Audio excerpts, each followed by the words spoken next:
going through some of my old magazines. I got inspired.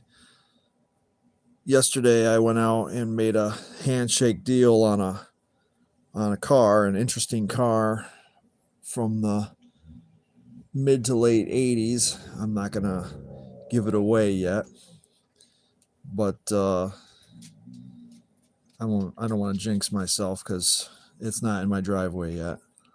But tomorrow I will make an announcement as long as it makes it here okay and everything goes down the way I want it to. But it's inspired me to go back and kind of sift through some of my piles of stuff that I have here. I've collected magazines for decades now, and I was going through the pile and I found this particular issue. And what really caught my attention on it was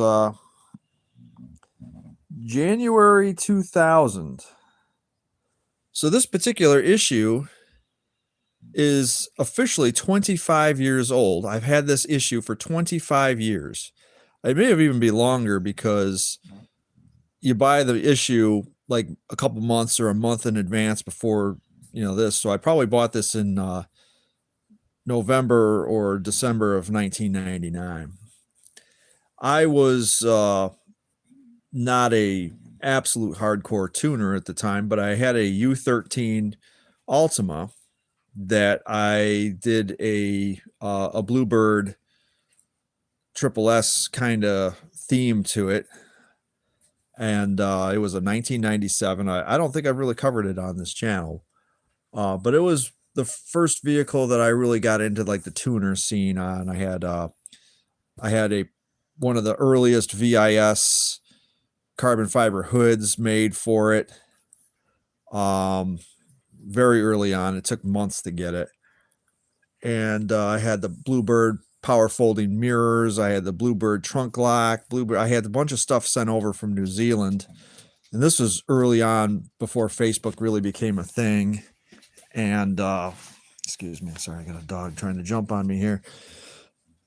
And it just, pulling this magazine out brought back a lot of these memories of going to late night car meets in the city of Rochester, and the cars that were around at that time period and the attitudes that were around in that time period. And then what I'm looking at nowadays, which is extremely disappointing compared to what we had back then. And I'm not going to say that I was huge in the scene or that, some people locally might remember my Altima, but I was a big member of Altimas.net, which is gone now. At the time, January 2000, in that area, I was working for a Toyota dealer, and I bought this Altima. It was a 97, had 30,000 miles on it, real clean.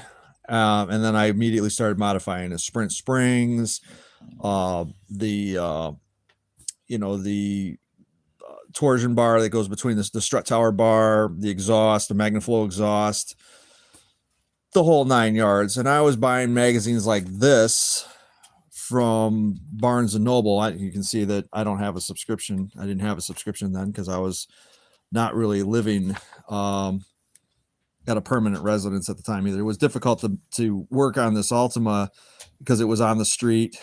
This car was broken into like 5 times in the city of Rochester as well, because as soon as you tint your windows, you're going to be targeted by the unwanteds. But flipping through this magazine just brought back a lot of memories of how the scene used to be, how the cars were a lot better put together. There was really no like rat rod kind of thing going on in here. I mean, yeah, there's this stuff. This was long before Pep Boys got the kid with the credit card aisle where you got the stick-on garbage. A lot of this stuff was kind of somewhat functional. A lot of it was show. But the cars were definitely, like, I think, better put together. I really do. I think you found less of the Pep Boys cars on the road. And, if somebody put together a car, it was their pride and joy. They were washing it. They were waxing it. They weren't just, like straight out of the trailer park. with the stupid APC wing and the Altezza taillights and everything like that. That was less common at that time period. It was way more put together stuff. You know, if you wanted a carbon fiber hood, you didn't wrap your current hood. You went out and you spent the $600 in 1999 money on a carbon fiber hood, and you had it. You know, you had to wait 6 months for it to come in and all that stuff. I mean, I was out washing and waxing my Altima like every day. I had the 17-inch Spec V, SCR Spec V rims on it. You know, stuff like that. I tried to make it tasteful. I think the cars were tasteful. They weren't all dolled up with, you know, stupid, you know, and it did happen from time to time. You'd see like the nitrous oxide stickers on the NOS stickers and the NOS floor mats, and that really kind of came in later than this. At this time, it was kind of more cleaner builds for sure. And it just kind of depresses me from what I see nowadays, because like there wasn't really Facebook, so you didn't really have the Karens, you didn't really have everybody bashing your build. You know, they bash these builds now. You know, if you go on Facebook and you post this, you're going to have a Karen in there that's going to say, oh, that's stupid, and oh, that's really dumb, you know. But that's the world we live in right now. You know, if I could make a time machine to go back to this era, I mean, the products that are available, the fact that I'm even flipping through a magazine and not sitting online with a bunch of Cameroonians trying to steal my money, you know, selling me a dream, or just, you know, everything just smashed to shit. I mean, all the body kits you see out there nowadays usually are beat to crap because somebody hit a curb. They didn't finish painting it. I mean, that was a thing back then too, but not as much as it is now. Flat black. Everybody started painting their cars flat black. You know, and they just. So I mean, like VDO, that's a brand name. Now you know, Glow Shift. I mean, Glow Shift didn't even exist back then. Hang on, I got a dog jumping on me. All right. You know, but you had a lot of options, and some of this stuff, like nowadays, is just cheap Chinese crap. And this is probably cheap Chinese then, but it was a better quality.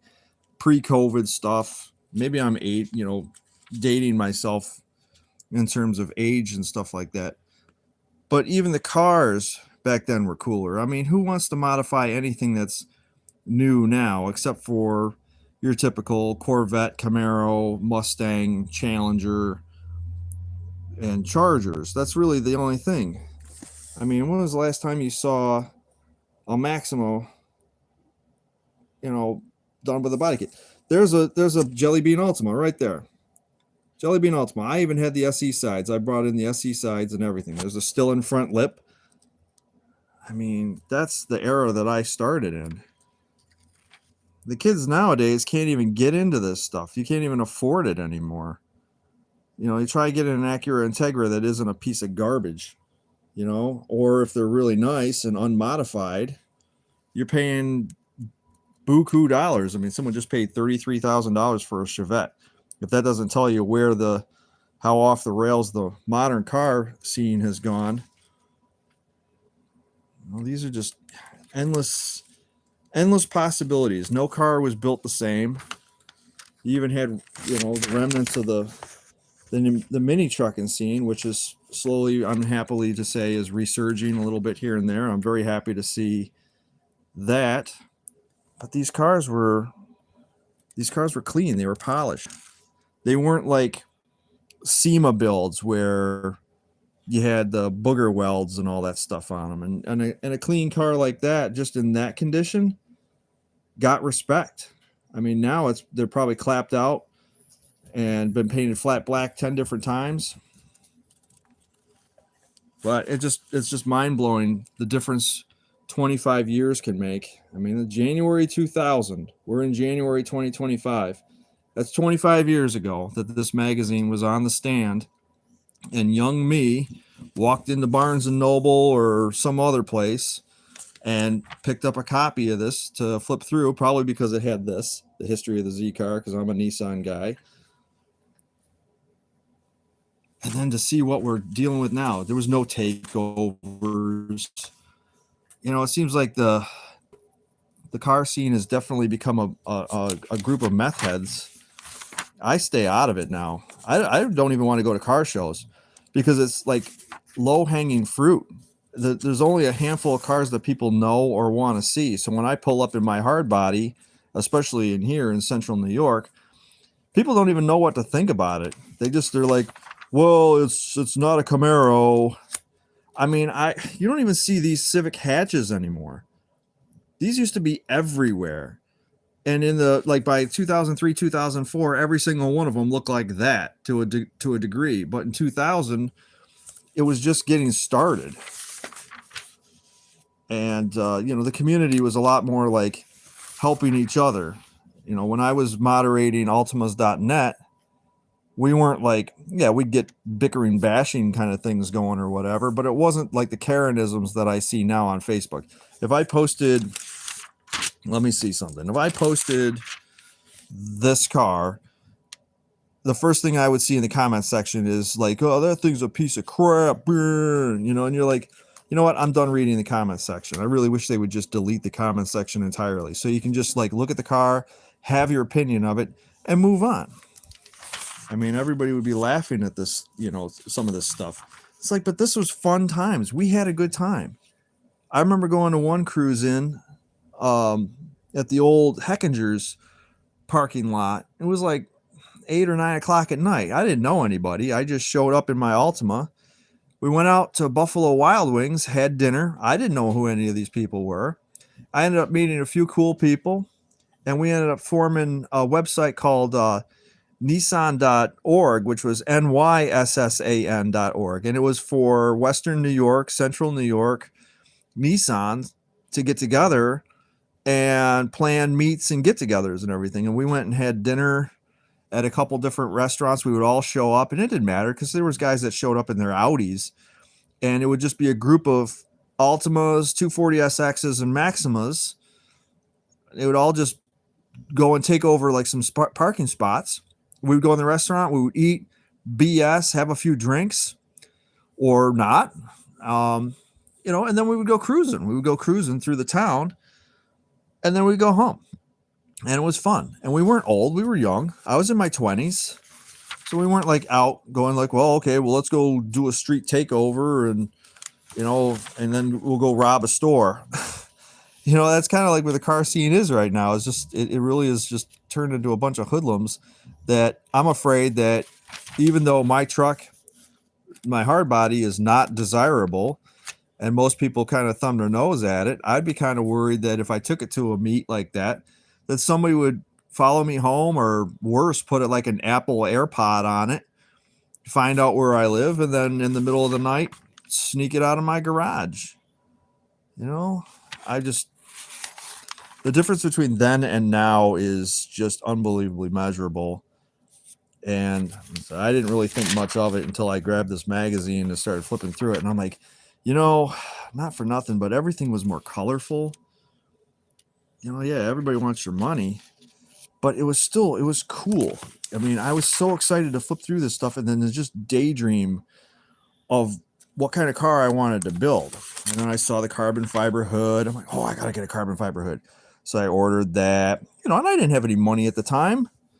I was working as a technician, but, I wasn't getting paid a whole lot. That's why I'm not a technician anymore, because I didn't make a lot of money doing it. I just did it because I wanted to learn how to do it so I could work on my own stuff. So, and they were mad because they wanted me to work on customer stuff. And I'm like, nah, I've always been interested more in working in my own stuff. That's why I don't turn wrenches professionally now. But man, the cars that were around back then were just so much cooler. The Eclipses. You don't see Eclipses around anymore except for the big fat bulbous ones. And I hate those, but you don't see the first gen Eclipses. You don't see the Talons. You certainly don't see a lot of these Integras, and if you do, they're junk. You don't see the Z31s that don't look like junk. There might be a handful of nice ones out there that go to the Z Car Club, the hoity-toity shows. But, you don't see the Civics.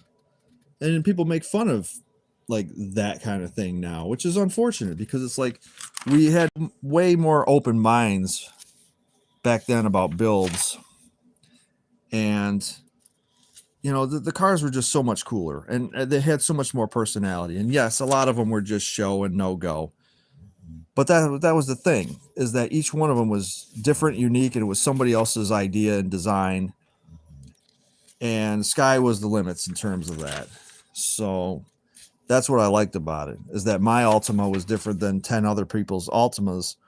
And when we showed up and we did Tom Walls meet, um, you know, I was welcome because we all had KA24DE engines, even though mine was facing the wrong way. But I was still welcome there. We still had fun. We still were a bunch of Nissan heads. And then there, you know, because there was the outer orbit of people that knew other people, we'd have other cars there too. I mean, we'd have Hondas there, we'd have Lexuses there. I saw some really cool stuff at the time, and I just don't see it now. All I see is a bunch of people trying to flex, and I don't care. I don't care anymore. I just really prefer to just enjoy. I mean, the ultimate flex is just getting in your car and just driving it. That's like, especially like driving around in where I live in my mid 90s hard body. There's like one other one in the area, and it's a rust bucket. So me driving around in my old Japanese mini truck is kind of its own flex. I don't have to pull up to anybody and be like, hey, look at me, you know, rev the engine, honk the horn just to get somebody to turn their head. I don't care. So, but you know, that's neither here nor there. I don't want to sound like a Karen either. Listen to me, I sound like a Karen. This was just so much cooler back then. Eibach Springs. Look at the names that we just don't hear anymore. Eibach, Nopi. I never hear Rhoda. Rhoda's been kind of trash talked for a while as reps, I believe. Street Glow. Yeah, we got that now, but if you go to Amazon and you buy that stuff. But the sky's the limit. You flip over this magazine and you're just looking at it, you're going, oh man, you know, because you were thinking ahead. You weren't just taking a piece of crap and putting a yellow shifter on it, and then you know, a year later it's in the junkyard. Your car was your baby back then. You washed, you waxed it, you enjoyed owning it, and you got together more in like a community fashion. So like, as I said, you know, my Jelly Bean Altima had the side skirts, it had the Bluebird treatment and everything like that. When I pulled the keys out, the mirrors folded up, and we're talking 2000. But if a guy pulled up in an MX6, I'd be like, that's so cool, man. But you don't even see you don't see these, you don't see the Gallants. I mean, everybody was welcome. It was just such a different community that we had back then. And now everything I see that's modded up around here, as I said, is a crew cab Power Stroke, a Charger or a Challenger, a Mustang or a Corvette.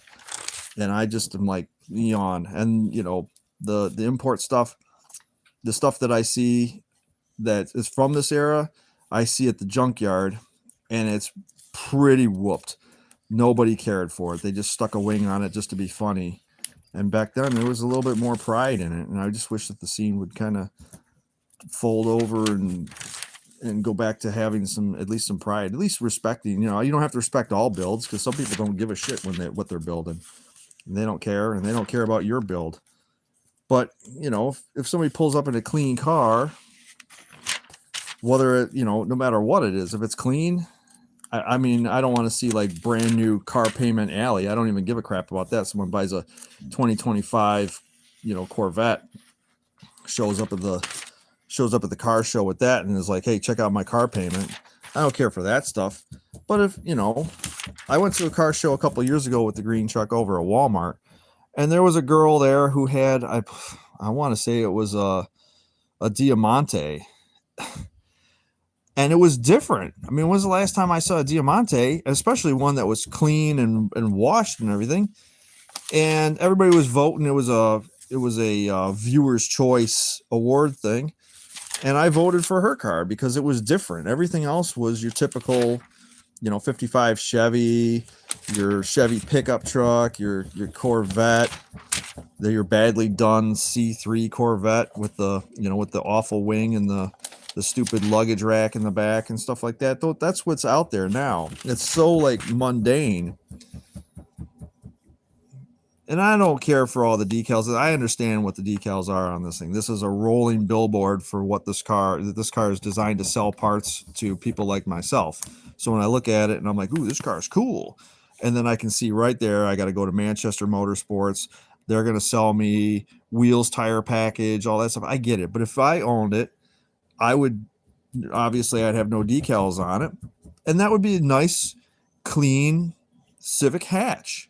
Something you just don't see on the road so much now, especially around here.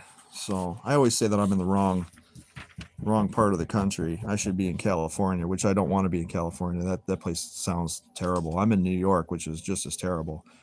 But at least the shows out in California have a lot more Nissan related stuff. There's nothing like out here. I don't really, I could go to a Cars and Coffee in my hard body, but is someone going to really approach me other than, someone who specifically really likes a hard body?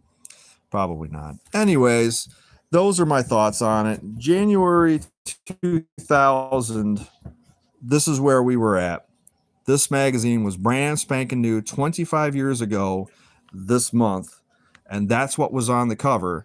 And flipping through it, it reminded me of some golden old days, younger me, a more wild-eyed and naive me, but at the same time, a me that was taking chances on just building the car, whether I could afford it or not. So anyways, I just wanted to throw that out there. And I'll see you guys in another video tomorrow. Hopefully my time machine car will be in my driveway and I'll have a video about it. All right, see ya.